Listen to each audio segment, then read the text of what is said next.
Imagine this. You are standing at the edge of a forest at night. The wind is cold, the trees whisper secrets, and for some reason, you feel like you are being watched. Every culture on earth has stories of things that lurk in shadows. But what if I told you that some of the most terrifying creatures are the ones you have never even heard of?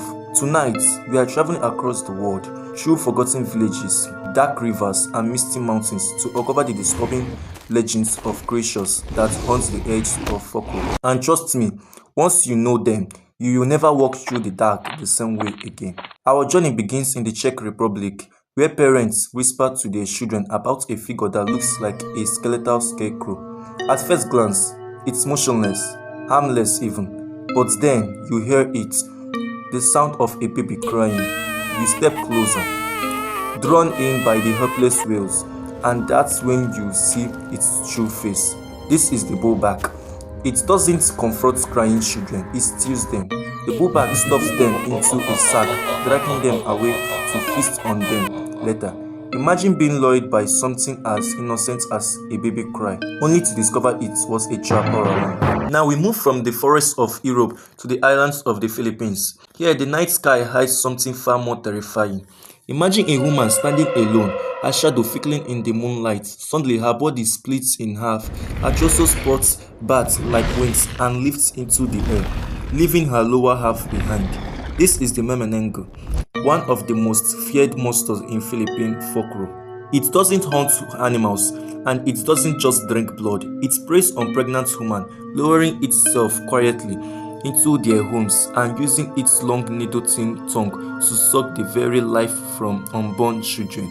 People say the only way to survive the night is to sprinkle salt or ash on the creature's abandoned lower body, because if it can't reconnect before dawn, it dies. But think about that. Somewhere in the dark, half a body is flying, searching, hunting. But danger doesn't always come with wings or claws. Sometimes it comes from something you can't even see. In Jewish folklore, there is a restless spirit called the Dibok. It's not a monster you can fight or run from, because it doesn't exist in the shadows, it exists in you. A Dibok is said to be the soul of a dead sinner, searching for a body to possess.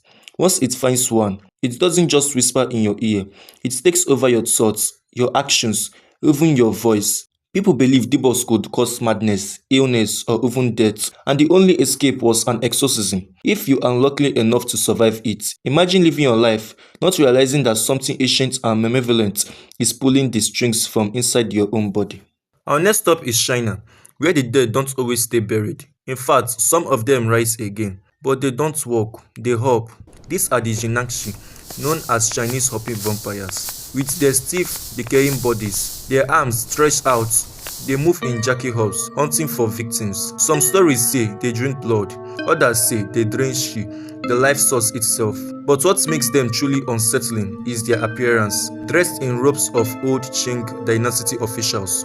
They were said to be a reflection of fear and resettlement towards authority. But imagine it, hearing the sound of heavy thoughts like someone hopping closer and closer, knowing that when they reach you, it's not just your blood, they want your very soul. From the streets of China, we traveled to the misty waters of Scotland, where something waits beneath the surface. You are walking by a lodge and you see a horse grazing by the water. It looks harmless, maybe even inviting, but when you climb on its back, you realize too late that your body is stuck. Your hands can't let go. This is no horse, it's a kelpie with terrifying strength. It drags you into the depths of the water, drowning you, devouring you, and leaving behind only a single organ, your liver, floating on the surface, a beautiful disguise hiding the hunger of a predator.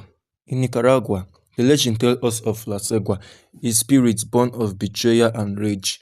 She appears as a stunningly beautiful woman on the roadside, smiling at men, luring them in with a promise of desire. But the closer they come, the more the mask slips away, until her face transforms into something monstrous, the skull of a horse, rotten and skeletal. Her victims don't die instantly, they go mad, consumed by terror, their minds unraveling as they realize beauty was only the bait. And finally, we return to the Philippines, where the oceans hide one of the greatest monsters of them all, the Bakunawan, a colossal sea serpent with a mouth so wide it could swallow the moon. And that is exactly what it does. When ice cliffs darken the skies, people believe the Bakunawan was devouring the moon. To save it, villagers would rush outside, banging pots and pans, screaming, making noise until the beast spits it back out. But imagine standing under the darkened sky, believing that one single creature had the power to plug the world into eternal night.